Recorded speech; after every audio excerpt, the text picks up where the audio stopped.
ছোটবেলায় বাবার হাত ধরে মেলায় যেতাম, আর এখন মেয়েকে সাথে নিয়ে মেলায় যাই। ব্যাপারটা কি অদ্ভুত, তাই না?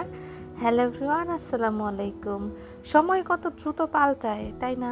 আজকে এই অবস্থায় আছি, আগামীকাল ইনশাআল্লাহ আরও ভালো অবস্থানেও থাকতে পারি, আবার খারাপ অবস্থানেও থাকতে পারি। সময়ের পর মানুষকে পরিবর্তন করে। তো আজকে যেহেতু যাব হচ্ছে মেলায়, তো আমাদের বাসার পাশেই হচ্ছে মেলাটা, হচ্ছে স্কুলের সাথে। তো এইখানে ঢুকতে ঢুকতেই দেখলাম যে কিছু কাঠের জিনিস, আর কাঠের জিনিসগুলো দেখতে মাশাআল্লাহ অনেক ভালো লাগে। আর এইটা আমাদের গ্রামে এটাকে আমরা শেয়ার বলতাম। অনেক দিন পরে জিনিসটা দেখলাম।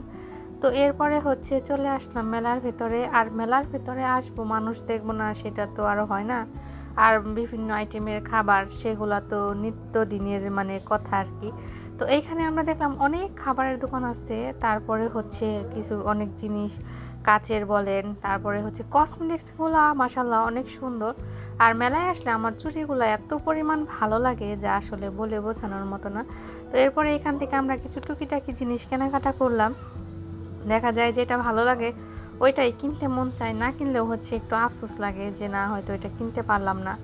এরপরে আমি কিছু চুড়ি দেখতেছিলাম বাচ্চাদের। এই চুড়িগুলো আমার কাছে ভালো লাগতেছিল, কিন্তু আমার মেয়ে হচ্ছে চুড়িগুলো পরে না।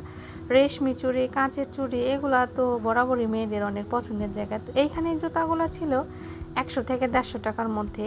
জুতাগুলো মাসাল্লাহ ভালো। তো এখান থেকে আমি আমার মেয়ের জন্য একটা বল দেখতেছিলাম, যেহেতু আমার মেয়েটা একটু বল পছন্দ করে, তো সেই জন্য ভাবলাম যে এখান থেকে একটা বল নেই। তো এখান থেকে আমি চুজ করতেছিলাম যে আসলে কী কালার বল বাচ্চাদের দেওয়া যায়। তো এরপরে চলে আসলাম এখান থেকে বল কেনার পরে আমি একটা ট্রে কিনবো, আর ভাবলাম যে কিছু আমার প্রয়োজনীয় জিনিস এখান থেকে কিনে নিয়ে যাই। তো কেনার পরে চলে আসলাম, দেখলাম যে বাচ্চারা একটু খেলাধুলা করতেছে। আর এইটা আমার কাছে খুবই ভালো লাগে, জাম্পিং ইয়াটা, আনন্দের সাথেই। এরপরে ট্রেনে আমার মেয়েটা আসলে ওরকমভাবে একা তো আর থাকতে পারবে না, আর আমার কাছে এই ট্রেনগুলো তো ভালো লাগে না।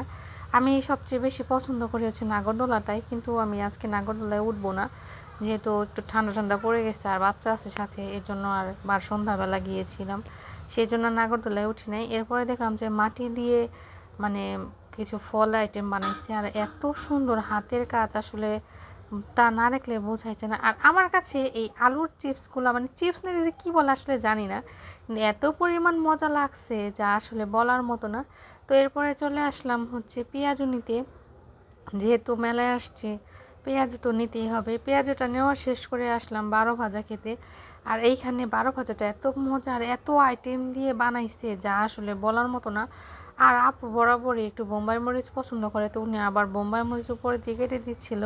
আর আমার বোম্বাই মরিচ দেখলে কেন একটু ভয় লাগে, কারণ ঝাল যদি বেশি লেগে যায় তাহলে তো অবস্থা খারাপ।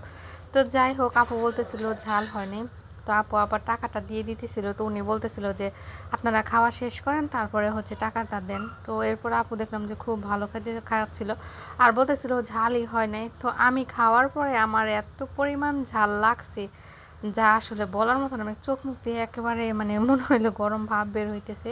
তো আজকের ভিডিওটা এই পর্যন্তই। আল্লাহ হাফেজ, টাটা এন্ড টেক।